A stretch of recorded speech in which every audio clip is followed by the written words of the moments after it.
So mga lot, nandito nga pala ako ngayon sa Quiapo para tikman yung nagtitrending na chicken tender, ang much better. Dito nga pala sila located sa Estero Sigado, itna ng SM Quiapo at Isitan Quiapo. Tara mga lot, tikman natin. Ayun, hello po. Sir Bright nga pala ang owner ng Much Better Chicken Tender dito sa Quiapo.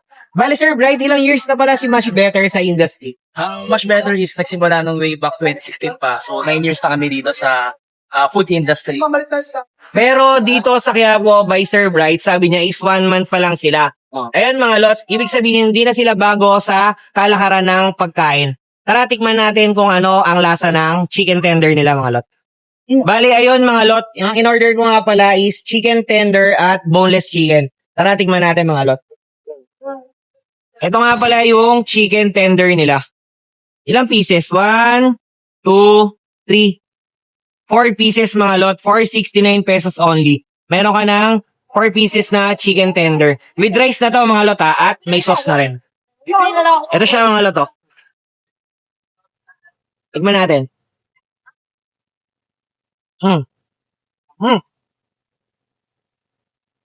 Masarap siya mga lot, juicy, malambot, at yung lasa, yung pagka-lasa ng manok is nanonood doon no, sa loob. Hindi siya matabang mga lot.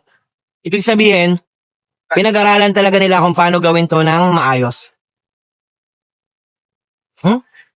At ayun mga lot, ito naman yung boneless chicken.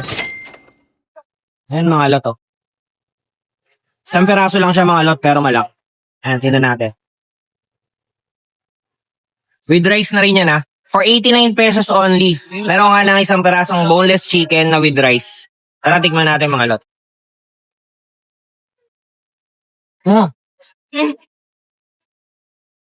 Ang juicy niya talaga mga lot. Ang lambot sobra. Yung sauce nga pala na ginamit dito is garlic parmesan at ketchup mayo. Grabe mga lot, for 89 pesos only. At 69 pesos, hindi tinipid yung ingredients at yung mga sauce. Yan lang mga lot, tikman nyo na. Dito lang to located sa Quiapo, Manila. Estero Sigado, pinagigitnaan ng SM at Isitan Quiapo. See ya mga lot!